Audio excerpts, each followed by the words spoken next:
pengunjung. Pernah ada salah satu pengunjung yang masuk ke lorong yang diyakini menuju Mekah. Sayang sekali, orang tersebut tak pernah kembali lagi. Makanya, mulut lorong pun akhirnya ditutup pagar besi agar kejadian serupa tidak terulang lagi. Oh gitu guys, mungkin sudah sampai Mekah. Yo guys, tekan subscribe guys.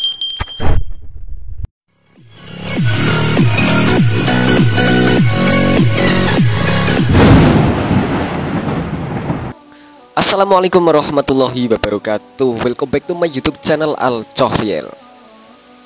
Oke guys, apa kabar kamu semua? Semoga sehat selalu, rezeki lancar dan tetap semangat dalam menjalani kehidupan di dunia ini guys ya. Oke, sebentar lagi puasa guys, bulan puasa meninggal hitungan hari guys. Wah, semoga kalian semua sehat, tetap sehat, menjalankan puasanya dengan lancar nantinya guys sampai hari raya Idul Fitri. Oke, kali ini guys kami mau mereaksi salah satu video tentang religi guys ya, yang bersumber dari video YouTube Islam Populer dengan video yang berjudul Masya Allah, ternyata ada gua di Tasikmalaya. Wah, yang bisa tembus sampai ke Mekah guys. Berbondong-bondong ke Mekah lewat gua Tasikmalaya. Ini sangat mengejutkan bagi saya guys. Oke guys, seperti apa guys video informasinya tersebut? Yuk langsung saja kita klik. Assalamualaikum warahmatullahi wabarakatuh. Sahabat beriman, ada banyak tempat keramat yang dipercayai menyimpan banyak misteri soal Islam di masa lampau. Mulai dari makam para wali, ulama, hingga tempat yang mereka pernah kunjungi. Salah satunya adalah gua yang ada di Tasikmalaya. Gua yang ada di Tasikmalaya guys, membuat kita sampai ke Mekah melalui jalur gaib. Lalu bagaimana cara kerja sebuah gua hingga bisa mengantarkan kita sampai ke tanah suci? Adakah orang yang sudah membuktikannya? Tonton video ini hingga akhir agar tidak sesat. Oke, siap. Islam Populer guys. Desa Pamijahan, oke. Kalong, Kabupaten Tasikmalaya, terdapat Gua Safarwadi atau Gua Pamijahan yang menjadi daya tarik bagi para warga. Safarwadi diambil dari bahasa Arab yaitu safar yang berarti jalan dan wadi yang berarti lembah atau jurang. Jadi Safarwadi diartikan sebagai jalan yang berada di atas jurang. Gua ini tak pernah sepi, selalu dipadati para pengunjung. Kunjungan ke Gua Safarwadi erat kaitannya dengan orang-orang yang datang ke makam Syekh Abdul Muhi, sang penemu gua. Pengunjung akan sholat dan berdoa di makam Syekh tersebut, kemudian barulah melanjutkan ke Gua Safarwadi yang memang tak jauh dari makam. Syekh Abdul Muhi sendiri adalah seorang penyebar agama Islam. Beliau lahir pada tahun 1650 di Mataram, tapi dibesarkan di kota Gresik. Ayahnya bernama Sembah Lebah Wartakusuma, seorang bangsawan Sunda sekaligus keturunan Raja Galuh Pajajaran yang ketika itu adalah bagian dari kerajaan Mataram Jawa. Raden Ajeng Tanganzia, seorang keturunan bangsawan Mataram yang jika ditelusuri garis keturunannya sampai kepada Sunan Giri. Saat berusia 19 tahun, Syekh Abdul Muhi pergi ke Aceh untuk menimba ilmu kepada Syekh Abdul Rauf Singkil bin Abdul Jabbar selama 8 tahun. Di usia 27 tahun, beliau bersama teman dan gurunya pergi ke Baghdad untuk mengunjungi makam Syekh Abdul Qadir Jailani dan tinggal di sana selama 2 tahun. Beliau kemudian menunaikan ibadah haji bersama sang guru.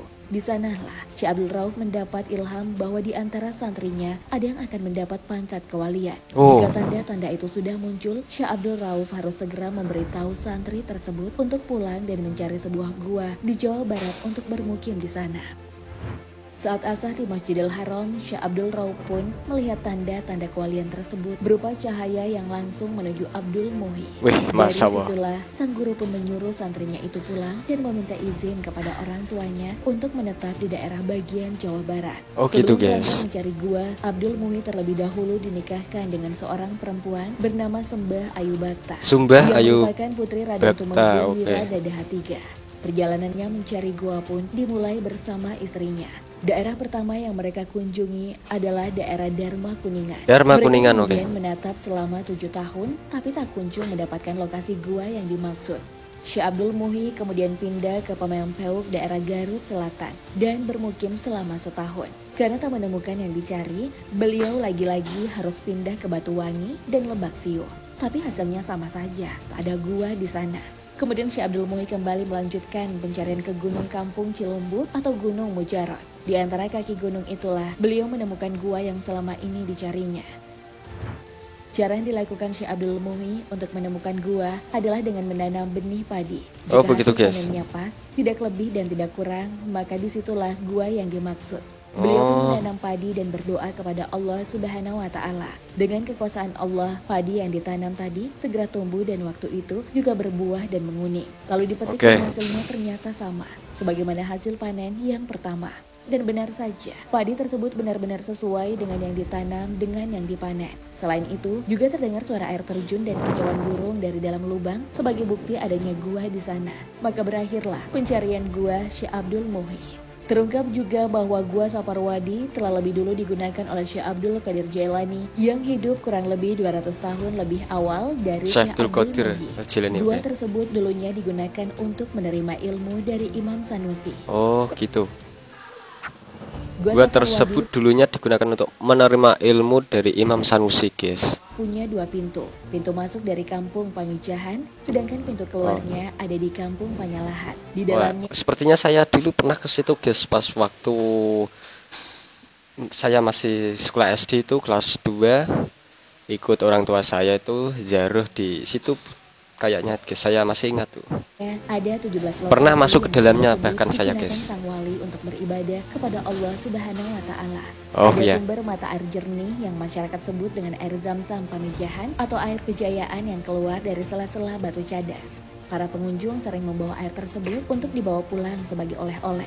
Di bagian itu, ternyata pernah ada pengunjung yang memotong batu tersebut dan ingin membawanya pulang, tapi belum sempat keluar, ia meninggal secara mendadak. Selain itu, ada juga Jabal Kopiah atau batu peci haji, yang dipercaya orang-orang kalau kepala pengunjung cocok dengan peci itu, maka orang tersebut akan ditakdirkan berangkat haji. Selain itu, gua tersebut juga digunakan sebagai tempat mendekatkan diri kepada Allah Subhanahu wa Ta'ala, yang dibuktikan dengan adanya masjid dan tempat bersemedi di dalamnya. Di dalam masjid juga ditemukan mimbar dari batu yang biasa digunakan untuk berdakwah. Salah satu pengunjung saat itu mengumandangkan azan di sana. Di gua itu pula Syekh Abdul Muhi mengajar para santrinya. Makanya tak salah kalau warga menganggap bahwa di dalam gua tersebut ada sebuah pesantren dan masjid.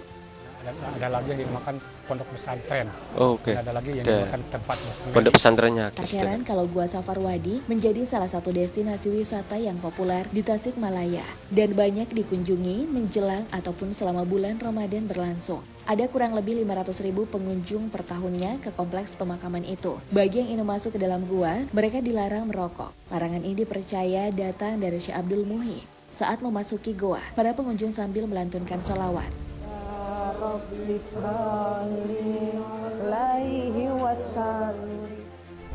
Selain itu, dalam sebuah buku yang berjudul Sejarah Perjuangan Syekh Abdul Muhi, banyak dijelaskan soal fungsi gua Safarwadi. Salah satunya sebagai tempat pertemuan para wali saat menyebarkan agama Islam yang dibuktikan dengan adanya jalan menuju Cirebon, Surabaya, dan Banten. Lorong ke Cirebon untuk menemui Syekh Syarif Hidayatullah, kemudian ada lorong menuju Banten saat menemui Syekh Hasanuddin, dan terakhir ada lorong menuju Surabaya untuk bertemu Sunan Ampel. Bahkan warga setempat juga percaya bahwa ada salah satu lorong yang menghubungkan dengan Mekah. Warga setempat berarti ada 4 lorong, guys. Digunakan Syekh Abdul Muhi untuk ke Mekah menunaikan sholat Jumat. Inilah yang juga menjadi salah satu daya tarik tersendiri bagi para pengunjung. Pernah ada salah satu pengunjung yang masuk ke lorong yang diyakini menuju Mekah. Sayang sekali, orang tersebut tak pernah kembali lagi. Makanya, mulut lorong pun akhirnya ditutup pagar besi agar kejadian serupa tidak terulang lagi. Oh gitu, guys. Mungkin sudah sampai Mekah. 1730, Syekh Abdul Muhi tahu jalan pulangnya mungkin, guys. Karena sakit dan dikuburkan di dekat gua Safarwadi. Oh gitu. Karena dianggap sebagai seorang wali, makam dan gua yang pernah menjadi saksi pengabdiannya terhadap Islam pun dikeramatkan dan dijadikan tempat ziarah. Beberapa bukti yang menguatkan kewalian Syekh Abdul Muhi adalah banyaknya karomah yang dimilikinya. Pernah suatu kali, beliau menolong seseorang yang sedang dikejar-kejar lebah. Kemudian, Syekh Abdul Muhi langsung berbicara kepada kawanan lebah itu hingga akhirnya lebah-lebah tersebut mati dan orang yang ditolong pun selamat tanpa luka sengatan. Juga, Syekh Abdul Muhi menyembuhkan seorang wanita buta hanya dengan membaca tahlil sebanyak 165 kali. Masya Allah, luar biasa. Benar-benar sembuh. Sahabat beriman, Gua Pamijahan menjadi bukti adanya perjuangan para wali dalam menyebarkan agama Islam hingga kita bisa berada di jalan yang benar. Ada yang pernah datang langsung ke gua tersebut? Wallahu a'lam bishawab. Wassalamualaikum warahmatullahi wabarakatuh. Wes, oke guys, begitulah guys ceritanya guys. Gua yang ada di Tasikmalaya guys ya. Oke guys, cukup sekian guys reaksi kami lah kali ini. Jika ada kata-kata kesalahan yang kami ucapkan, kami mohon maaf sebanyak-banyaknya. Reaksi kali ini datang dari YouTube channel Islam Populer dengan videonya yang berjudul Masya Allah ternyata ada gua di Tasikmalaya yang bisa tembus sampai ke Mekah guys. Wow, sebuah gua keramat yang diklaim memiliki jalan gaib menuju Mekah guys. Dan kisah Syekh Abdul Muhyi penyebar Islam yang menemukan gua ini membawa kita dalam sebuah perjalanan spiritual yang luar biasa. Wow, dari penemuan gua, cerita rakyat hingga bukti nyata perjalanan gaib ke tanah suci, semua terungkap di sini guys, di situ. Oke guys, jika kalian baru kenal channel saya ini, silahkan di subscribe, like, dan komen. Sampai jumpa lagi besok. Terima kasih. Wassalamualaikum warahmatullahi wabarakatuh. Thank you.